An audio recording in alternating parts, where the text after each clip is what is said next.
So I'm Karen Love, and I have the privilege of serving as the Executive Director for BGC Central Vancouver Island.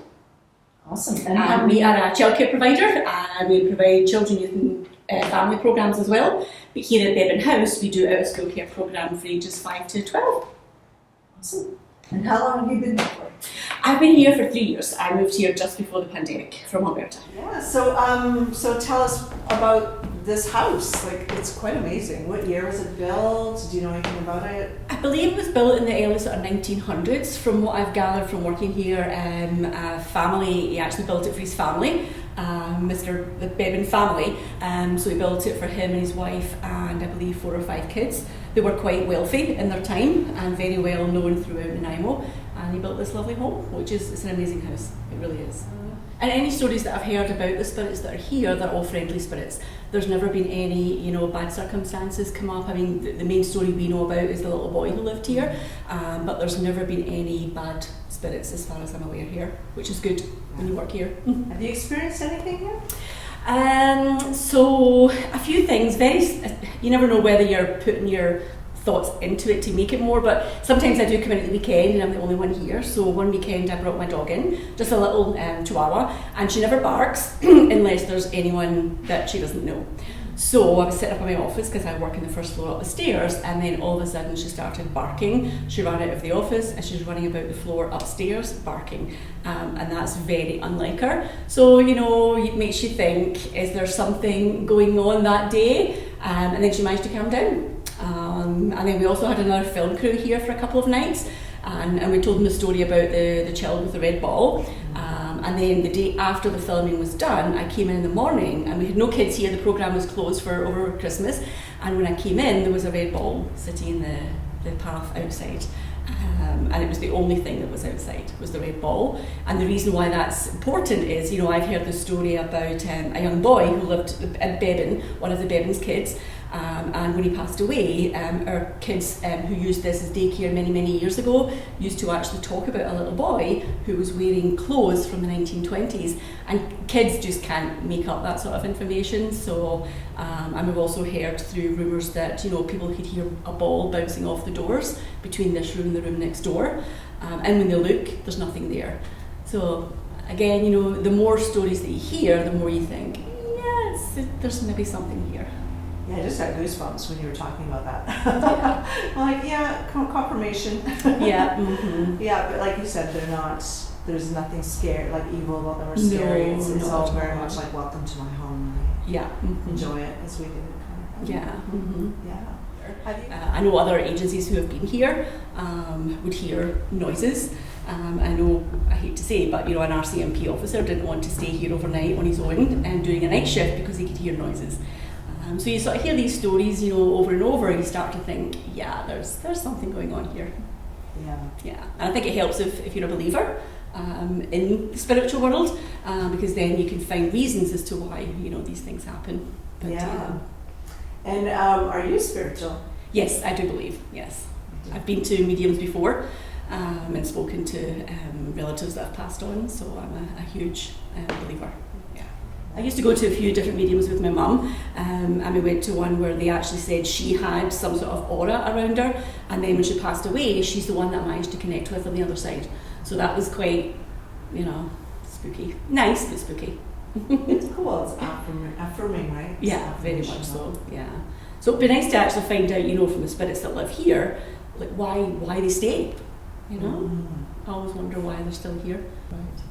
Because we always wonder, being a childcare provider, if the little boy likes us being here. Because at the end of the day, you've maybe got about 30 or 40 kids all come in here. And I always wonder, does he sit there and wait for the kids to come in so we can watch them all playing? And you do think about him quite a lot, actually, because he's a kid. That's what we do in our business, So we always hope that he's happy, whatever he is, and he sees the kids coming in and, he sees them happy. So what I understand is that they did some smudging, and the thought was that they requested that the spirits return to their families. I don't know what the of that was, but I haven't heard the later night things that I was hearing before. So maybe some did leave. Well, this is what I'm kind of like, I didn't hear about that until after, but that was just something, it's just, when I'm here alone at night and I've shut things down, I would still hear people upstairs, and I thought that they were still working. And then when I left, I realized, oh, they're not. Yeah, they're gone. Wow. And there's things like, simple things like lights on that I didn't leave on, and just some sort of little small things. Yeah. Nothing. I've never felt any bad energy at all, but I spent a lot of time when I first came here sort of just talking it out, saying, hey, if you're here, thanks for letting me be here, and I'm happy to be in your space, and it's a beautiful house, and thank you for all you did, and just that kind of energy, because that's just, I've heard a lot of things. A lot of people have said a lot of things. Yeah. I don't know if that's right or not. I love that. Yeah, why not? Yeah. Make peace with them, right? Absolutely. If they're not harming you and they're okay for you being here. And that's just the energy I wanted to put out. I also tested the red ball theory because I was super curious, because supposedly there was a little boy who was playing with the red ball and people had seen that. So we have a bag of small red balls. So I put one in here and I put one in there and I left it overnight just to see if the ball had moved or anything, but they didn't, unfortunately. I just testing little things just to see, just giving good energy that I can. And the basement is a little odd. Okay. Definitely. And there's the office door in my room. There's something strange about that in my office. The office door there is consistently odd. Locking, can't open it. Oh yeah. When I was reading about this place, I read about that. Yeah. It is kind of interesting, that door, and I've taken everything out of it and sort of just refreshed the energies, and but I still find it hard, that door, no matter what I do about it.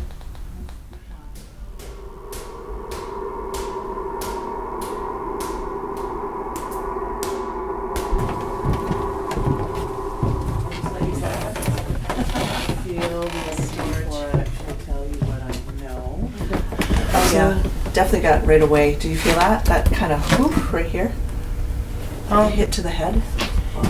From what I understand, this was the servants' quarters. And this is, from what I understand, where some of the more strange energy is, particularly in those rooms. Well, I don't know, but I don't like being in there. Oh yeah, it's really thick. And I have a feeling that this was the bedroom, or the younger boy's room, who I understand was died in an accident. A young Asian boy with a long ponytail, braid. Is that the one that the other kids see? Yeah. They thought he was a girl because he had a long ponytail. Yeah. So they talked about a young girl. Yeah. All right, so this apparently is the room where they were saying it could be the little boy's room. So there was also talk of this cupboard, so I wanted to see what was in it, or if there's anything that we feel from it.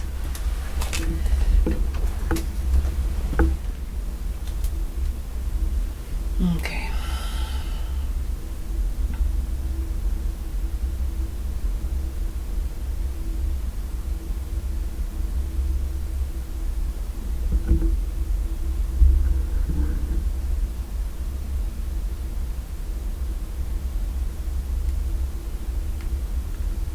Oh, this is really bizarre. Okay. I'm feeling a reluctance from, if there was a young boy here, of anyone coming forward, but I just heard a bunch of talk in Chinese. I just heard all this talking like a parent scolding a child. Of course, I don't know what he's saying, but I can hear it clear. Like him yelling at the boy or the child. So it feels like dad scolding. Okay. And it feels like stay out of the way. Stay out from under feet is what I'm getting. It's like the feeling of stay out from under people's feet. Stay invisible. Don't go in the way. And don't go upstairs. He used to like to go upstairs. He used to sneak upstairs sometimes to see what was going on up there, because it fascinated him, right? The different world between the way they lived down here and the way they lived up there. He thought it was just fascinating. He wanted to see it. see the ladies having tea and see the gentlemen walking around with the, you know, the waistcoats and the ties and or bow ties and stuff. He thought that was really neat. He's calling them the ghost people because they were so white. He's saying the ghost people. He loved watching the ghost people. Okay. I asked him if I'm telling him it's okay to come down. If he wants to come down, that there's nothing to fear. We're not going to, again, expel him. We just want to say hello. And if he's around, if he would like to try and move the ball, we're cool with that too. We brought it for him to play with. So if he wants to come play, he's welcome to come play.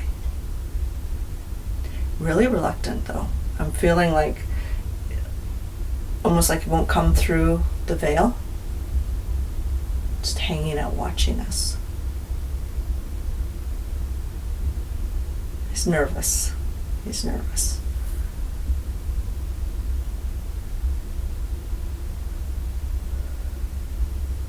Yeah. Ooh.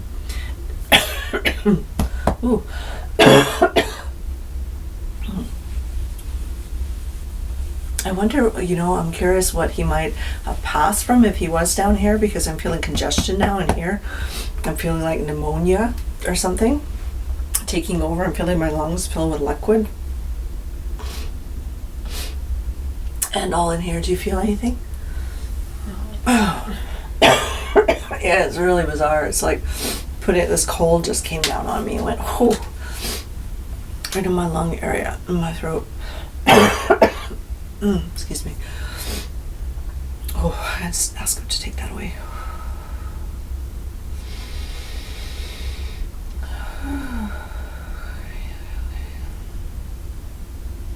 Yeah, definitely some kind of a virus or a contagion or a flu or something. Feels pneumonia. I keep hearing, because all of my body's achy too. When you get really sick and everything's kind of freezes up.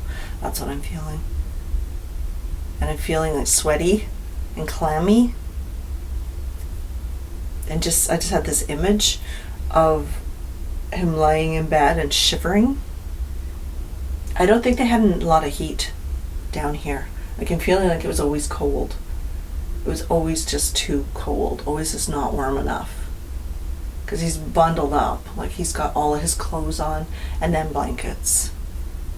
What little they had. They didn't have very much down here. He had like a single blanket and he's just like in a ball. When you get super cold and you roll up in a ball and you're just like, okay, I gotta warm myself up with body heat. That's what I'm feeling. But it was over here. Feeling it over here.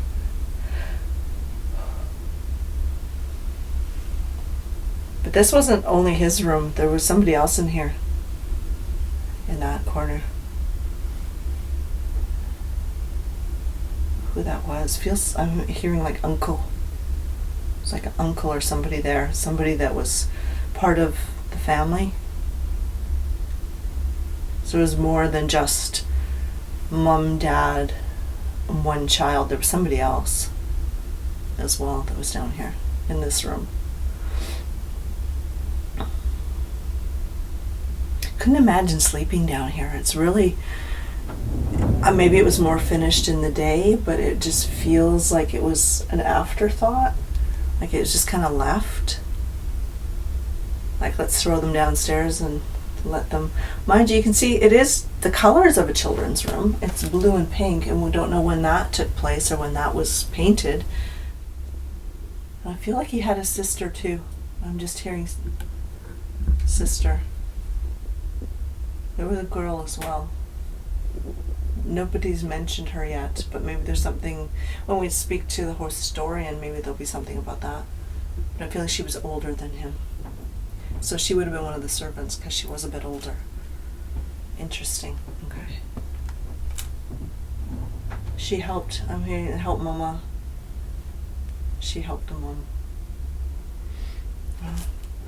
But he's still not totally coming down. He's just sending me images and words and feelings.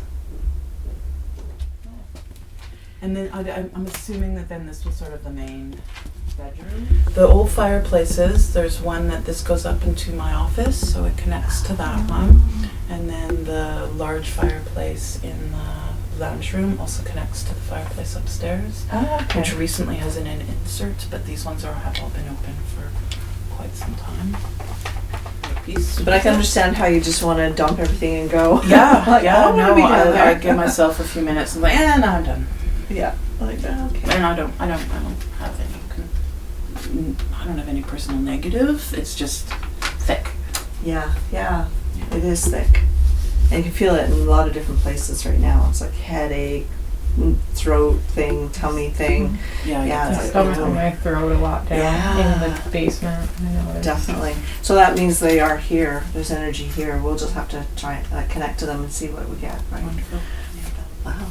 Awesome. I'll leave you to it. There's not much more that I know about the history other than what I've learned about the Beban family. But to me, there's more to it. It's more about the servants, the immigrants, and what their energy brought to this place, and what they were the ones who kept the place going. Right.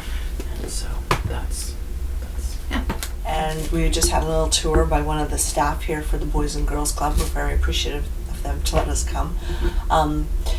They're talking about the energy down in the basement, and this is where there's been a lot of accounts of different kinds of energy, especially to do with a little boy and a red ball. So we're going to feel into that energy and see if there's anything to it, because definitely feeling a lot of energy in the whole house. Felt it upstairs and downstairs, but when we came downstairs, suddenly felt nauseous.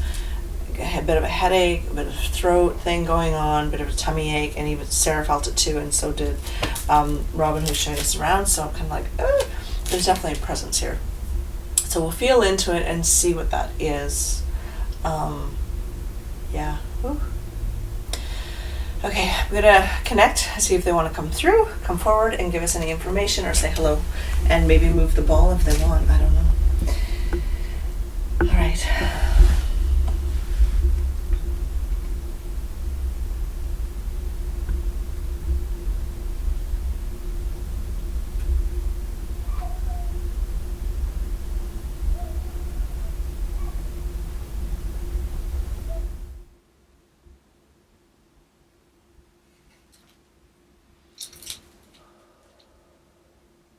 Okay, there's definitely a female presence coming through. From my right side, intense cold coming in. Oh, and she's saying lady of the house. Lady, oh, okay. She's dressed, I wish I knew fashion better, but it feels like she's got like a white, kind of a lacy dress with a cummerbund type thing on it. And she has her hair up in bun. She's quite elegant. She's kind of floating. But she's also, she feels very like polished, educated, regal. She's definitely got an air to her. And she's talking about, she said, I feel like she was the lady of the house here at some point, because she's talking about that and saying that, yes, she wouldn't come down here particularly that often. This wasn't her area, but she's coming in now because I've said that if anyone wants to come in and talk to us and say hello, that I'm here for them, that I'm not here to remove them. That is very important for me, is that we're not here to clear the space, right? Because there's nothing going on that's particularly bothersome to the tenants, and no one's requested that, so we're just here to say hello. So I let her know that we're not here to expel her from the building. It is her home, right? So she's showing tea. This is really interesting, because she's come in and she's got a cup of tea, and she's showing with a nice saucer. I feel like they're from England. She's talking about being from abroad. She says, I'm not from Canada. She said, I've come from abroad. I come from a long way away. She's talking about coming from over the water, overseas. And she's talking about being here and it being such a foreign land to her, being so different because it wasn't what she was used to at all. She's talking about rough. She said rough and rugged, though the city was growing. But she's showing me this saucer, beautiful saucer. It looks like a Royal Albert saucer with a teacup. really elegant, and she's sipping tea, and she's talking about the tea ritual and how that was really a part of her day. She didn't do much. She's talking about being the lady of the house. She had lots of servants. She had lots of people working for her. And she said, so for her, she's saying lady of leisure. People would say that about her. But she said she did her charitable things. So she said she was often involved in the community, trying to help those who have less, you know. She was definitely a part of that, wanting to help the underprivileged, she's calling them, the underprivileged. She's actually said undesirables too. I don't like that word. But we're talking different times, eras, right? So for me, undesirables is not a nice term, but I have heard it in the past, especially with dealing with people in India. They used to call the really low impoverished class that live in the slums the undesirables. So that's, okay, I get it. So that's where it came from. She's saying it actually came from England, dear. Actually, it generated and started in England, dear, she says, and then we brought it to India, and they used it. So she's saying, don't get mixed up here. She's giving me a lesson, so I have a feeling like she was very educated, and she must have been a teacher at one point when she, in her younger years before she married or something like that, because she's definitely correcting me. I'm feeling that sternness, you know, like a house mistress, house marm. Like, okay, I'm sorry. I'll get it right, thank you. And she's giving me a big pain in the side of my neck here now. Yeah, I feel this pain here and down my shoulder, and I'm hearing stroke. So it's possible that she had a stroke at one point, and it disabled her quite a bit. She's talking about sitting a lot and looking out the window. This is upstairs. She says I'll come upstairs with you when you go up. She keeps calling me dear, and she said, my dears. She says I will come up with you when you go upstairs, and I'll show you where I look out the window. My aspect, she's calling it. I'll show you my aspect. She's quite a character because she wants to engage. She wants to be social.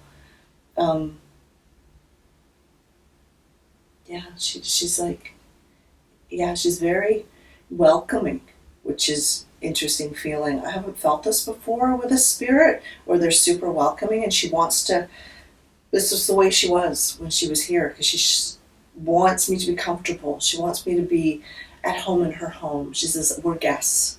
You're a guest. I want to take care of you. And she keeps offering me tea and biscuits. I'm kind of like, well, you don't actually have any, but thanks anyway. I would love a tea and a biscuit. Maybe after this I'll go home and have one. But she's definitely asking me like these little finger cookies is what I'm seeing. It's nice little finger cookies that you could dunk in your tea or not. She says, dunking in your tea though is not very kosher. She's saying it's something that the lower class would do, darling. Okay. All right, gotcha. Like she says her husband. Oh, okay, that's interesting. Said her husband would do that, but he wouldn't do it in company. He would just do it when they were together having tea. But they didn't talk much. She said she felt really lonely because they didn't have a good connection. They didn't have a really great communication between them. So she felt really alone a lot of the time, especially being at her level in society. There were some other families in the area that were what she's calling upper class. The elite class, but she says they didn't really interact or have friendships with anyone else that was, middle or lower. She said there wasn't really a middle at that time. She said it was more like a lower. There was an upper and a lower. And then as they were building the city, building town, they were bringing people up, helping people raise to middle class. She's talking about the bars, like the barkeepers and the hotel keepers and the railway people and the postmen and all that. She says she's sounding a little snobby right now. She goes, I really appreciated them, but I didn't socialize with them. I'm like, okay, great. Does she want to tell us anything else? Ask her if she knows about the boy, this idea of the young boy that was down here, if she knew them. The servants that lived in the basement. She said, of course, darling, I knew them. Okay. Of course I knew them. They were very hard workers. They stayed out of sight, she's saying. Okay. But she keeps talking about opportunities and giving people opportunities, and how she was very much the kind of person that would bring people up in the world. That was what she liked to do. Let's bring people up in the world, darling.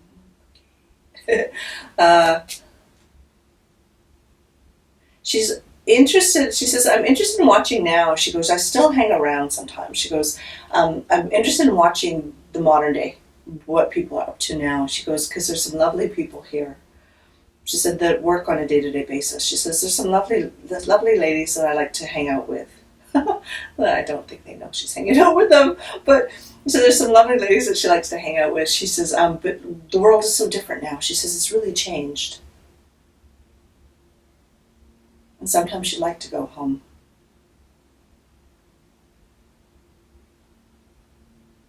Yeah, this is her home on earth. And she's just kind of showing me, like, it's, unless you could see inside my mind, it's hard to describe all the images she's pushing through my brain, like of the different changes throughout, in the house throughout the years since they have left it. And it became part of the city, and then the city would have been renting it to many different organizations. She's saying there's been lots of changes in here, lots of people flowing through. All right. She's not giving me any other information on the family that was down here. She just has left it at that. Though she's showing they came from a long way as well. But the other way. She said they come from across the other ocean. Come across from the other ocean. She said we gave them opportunity. We gave them employment. We cared for them. And they cared for us.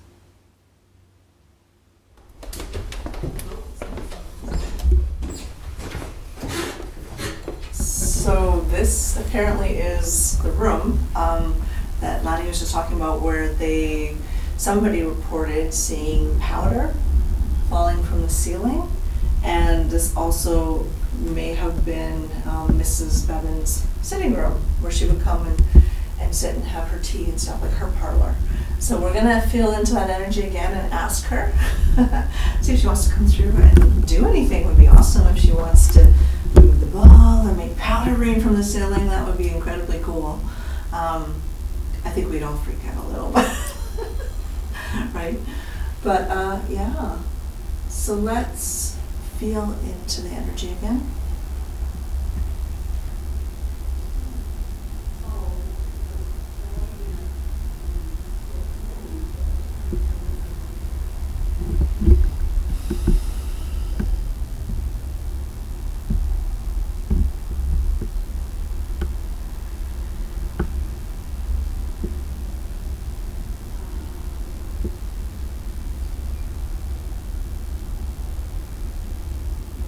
So she's giving me images again. She's giving me images of this looking really different than it does now.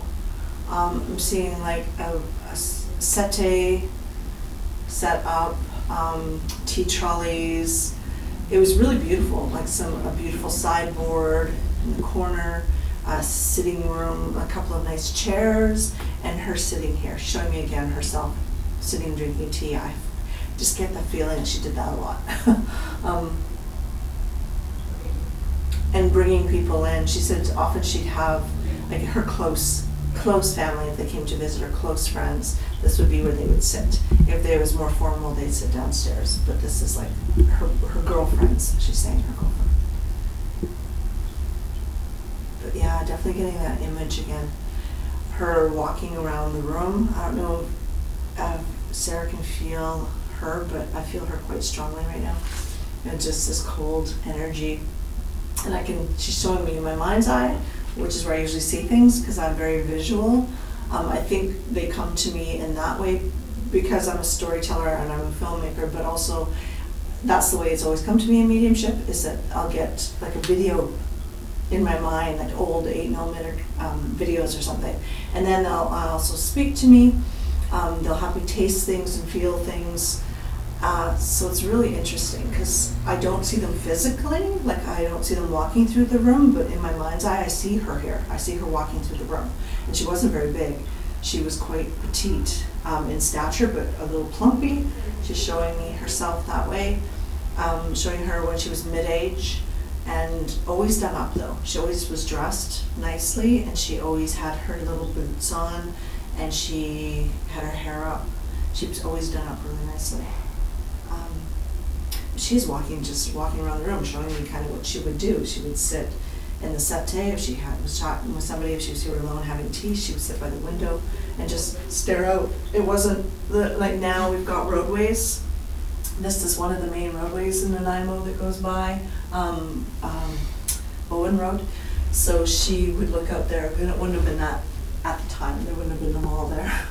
So she would just look out, onto the path, like the greenery, the gardens, the pastures, people coming up to the house, because from here you could actually see when people arrive as well, when they came up and they were going to come in. So a lot of times just waiting for people to arrive, waiting for people to come. And seeing them go and feeling sad, and feeling a sadness when people leave. And again, she's giving me, she when she passed, I feel like she was sick, because I'm also getting not only the stroke sensation I was feeling earlier, but now she's giving me like a little bit of a headache here. Something going on this side. And in here. So I feel like she wasn't well when she passed.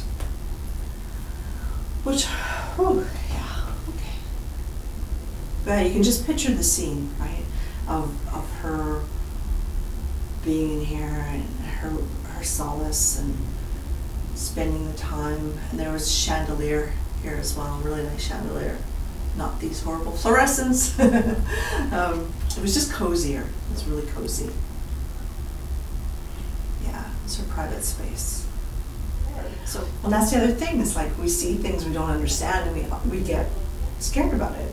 We get nervous. But there's usually an explanation for everything. So it's like going into that and feeling into it is really the way to get the information.